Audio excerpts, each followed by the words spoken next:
Well, we had such a good time doing a football Wednesday night, we had to come back and do the second portion on Friday, right? Yeah, don't hate the split up week. Half the games on Wednesday, half the games on Friday. It was a lot of fun, and it was quite the follow-up to Wednesday. We had ourselves a treat. Yeah, by the way, if you missed Wednesday, you can see that right now on WCTV.tv or the WCTV Sports YouTube channel. Very Georgia-focused on Wednesday, very Big Ben-focused last night. We do have a couple Georgia games to get to from Wednesday. Yes. But before we do that, why don't we get to a little rivalry matchup west on I-10. Sneads, believe it or not, this is the first time we've had Sneads on the show this year. Sorry about that, fellas, because you know what?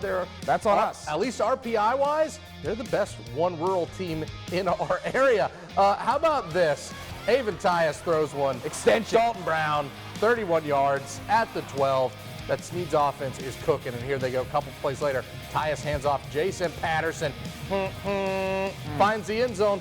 This is the PAT, 6-0 for the Pirates, but I wouldn't shed any tears for the whole team. Later first quarter, Patterson doing what Patterson does to the outside, laying the wood, the hurt. Oh, and then getting tackled by his own guy. Clapping in that's his face. another 6 because another missed PAT. But how about an invitation to the block party for the Bulldogs? I love that it. One's going to get scooped up.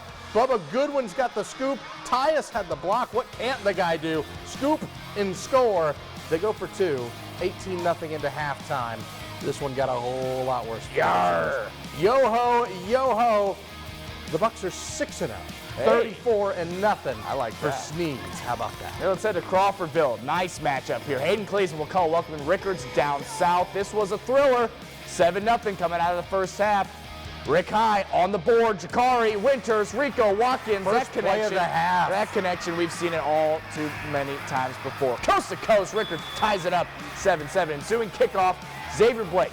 We've said his name multiple times. Playmaker, Wakulla, War Eagles. Here we go. Couple Raiders making a miss. Speedy, get to the sideline. Can he go? Brought down at the last second, but War Eagles on the march. But here comes that Rickards defense. Cleese back to throw. He's acquainted with a Mr. Amarian Cook. Rips him down. That stalls the Wakulla drive. War Eagles punt. Both teams trading punts until Coach Cleese rolls the dice. 4th and goal. Cleese rolling right. Looking. Finding. Who else? Samron Brinson. Good on Sundays. Goes up and gets it. 14-7 Wakulla. Hey, listen, the Raiders punch right back. Next drive, it's Winters taking matters into his own hands, calling his own number. Touchdown, Mr. Referee. Yes, sir. He says that's touchdown, son. All right, this game would go back and forth. It would take more than 48 minutes to settle this one. What a win for Wakulla, 21-20. The Raiders fall just shy in OT. Rickards went for 2 in the win, but unable to get it done. Gotta to the respect Woods. Chiles finally a winner last week, but the Mosley Dolphins in town. That's a tall order. Isaac Paul finds the carry and the express lane to the end zone. 7-0 for the visitors from PCB. Just like that. Chiles trying to answer, and they do it the way they always try to do it.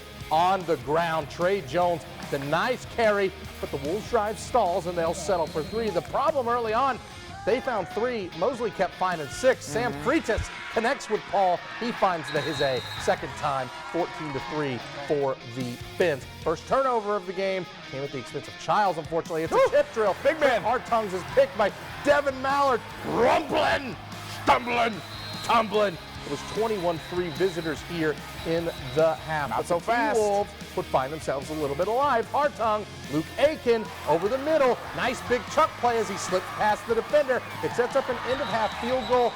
Chiles scores 22 unanswered in this game to knock off 4-1 Mosley. That's a 28-21 dub. Good for Coach Pettis and the boys. The winning score with less than 30 seconds left. That is clutch factory. Hey, homecoming for Grace Christian yesterday night, playing host to Harvester Christian up in Bainbridge. First quarter, Hawks on the move, not for long. Greg Stocking lofts it up, hit as he throws. Othan Atkinson, ball hawking high point.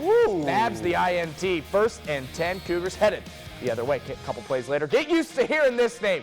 Jeffus Ferguson hits the hole, tumbles his way into the end zone. That's from 7 yards out. Touchdown Cougars on top 6-0 after the 2-point try was no good. Second quarter, it's 8-6 Hawks now. Ferguson again, this time from 2 yards out. Yes, sir.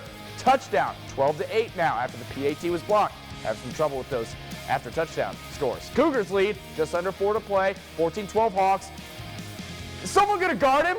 This time, Hayden Cohen finds Ferguson. He does the rest, shed and tackle, sideline touchdown. His third of the first half, my goodness. The Cougars went on top in the half, 26-14, and they pitch a shutout in half number 2. 40-14, your final on homecoming. GCA gets it done. And by the way, a welcome to Grace Christian, their first ever appearance on Football Friday night. What a good show. All right, let's go to Wednesday, shall we? The Cook Hornets trying to win 4 in a row. Sumter's quarterback Cameron Evans wants to get the Panthers on the board. Finds Omari Woodard for 6. This one was tied at 7 apiece at halftime. Let's keep going with the visitors, shall we? Panthers back on O. Evans drops back, throws the deep post, and Jamarcus McRae says, I'll take that. Picked off at the 1-yard line. How about this now? Drew Folsom's the name you're going to want to know because he'll slip through the pile with goal to go. 13-7. They don't convert the 2-point conversion. Panthers have one last chance to go to Cook, get a huge upset. Heave-ho, Evans to the corner. McRae breaks up the ball. That's a ball game. One of our Super 6 teams finds a way to win. Escapes. Cook a victor at home in Adel. 13-7. Survive and advance. All right, Jeff Davis came to Nashville to take on the Berrien Rebels. Rebels trying to bounce back from their loss against Worth County last week. And Josiah Davis, he'd come out of the gate. He's on our radar, Ryan Kelly. 79 yards. Why do we show kickoffs? We show kickoffs because there are scores. This man finding the sideline. Cameraman doing a dance. Look out, look out, look out. Keeps his composure. That's what we do in this business, Ryan Kelly. That's a touchdown right there. All right, first play of the second quarter, Colby Beach. He's going to hand it off to Peyton Laney after the celebration here. Laney makes 4 Rebels miss. Are you serious? Oh, shedding tackles finally brought down in the end zone. Game tied at 7-7. Next play. Did they learn their lesson? No. Did they learn their lesson? No. I mean, you can squib it all you want. The man still gets it. He's still going to get it. He's throttling, he's looking, reversing, finding green grass, taking it all the way back. Spoiler alert. That's 84 yards to the house. And there come the Jets. 5 kick return touchdowns in 2 weeks. That's a ridiculous stat. And the Rebels go marching. 42-24. They get dub over Jeff Davis. All right, listen, we had all that, but even though it was a shortened show, we had to give you all the trimmings of Football Friday night, right? Of course. And that includes the battle for the banner. Yes.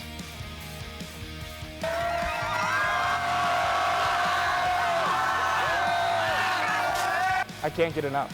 I can't get enough with the Cairo student section. My goodness. We got Thomas County Central. We got Chiles. You know by now, Ryan and I are giving the banner to the best student section in our area at the end of the season. It's still up for grabs, folks. Be the first to win the battle for the banner. Be the champions of 2022. The inaugural battle for the banner. It's a tight race. Hey, Wintersville Classic next week. We'll get to that in a second. Concrete Crazies, Valdosta Dupsters, you better both come strong. We're calling you out. You better both come strong. All right, speaking of which, let's go to Plays of the Week. Listen, Berrien, we'll get to you eventually, I'm sure. But there was just a unanimous decision. Sam Brown leaping over defenders like that has to be what happened. Because Thomas County Central thumped veterans, and the game was over from that in the second quarter. Let's slow that down, shall we? Please. Because this is just, That's a thing of beauty. Useful. You pointed it out, and I didn't even think about it, Dom, on 1 foot. On 1 foot. On 1 foot. He's like, he shocked himself. Look at this. He's just going to be like, I'm going to make it go over here. He's like, what? Oh, what happened? Someone, please. I mean, unbelievable. Schools, recruit this guy, not just the kids he throws to, not just the kids he throws to. Speaking of spectacular plays, let's head to the Dead Sea from last week, shall we? It was Rickards taking on Miami Edison, and it was Keon Brown on a kickoff return, breaking off tackles. The Oklahoma commit, yeah, you can see why OU wants him so bad. All the way to the touchdown. Rickards got a big win over Miami Edison. Red Raiders and Uncle Luke pack their bags and head on south. Hope everybody down south is doing okay. All right. We already mentioned Wintersville. We're not doing a game of the week. Look at this. You do that. Come on. You know what the deal is. It's about, listen, you can complain about it when you start lining up for tickets for a football game on a Monday morning. Valdosta and Lowndes, is this the year? Is this the year? It sure could be. It feels that way. VHS has been waiting to stop that losing streak for a long time, and it certainly looked that way, and then out of nowhere, Lowndes upset Grayson. Lowndes is going to, I mean, listen, these are two really talented ball clubs. Valdosta, one of our most impressive teams this season in our area, but Lowndes clearly here to play. It's going to be a classic. It's the Wintersville Classic. Yes, I mean, that's me. why they call it. It's going to be a classic. There you go.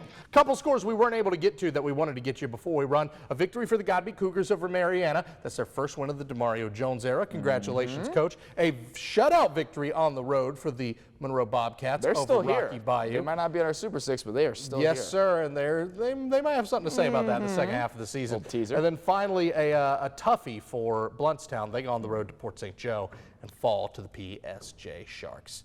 Sneads, interesting. 6-0. Yeah, Sneads. I just had to say They look like the team to beat in one row right now, don't they? They sure do. I mean, they got on our Super Six, and look, this is Super Six bump, as I like to call it. I was about to say, listen, Port St. Joe, Madison County, there's a whole lot of teams that will have something to say about that by season's end. Yes. And who knows, Bluntstown, I mean, the schedule's rough right now, but I mean, the Tigers are always the Tigers for a reason. Yes. We'll see how things shake out, and then of course Chiefland might have something to say about it as well. And to our east. we need to talk about Wintersville.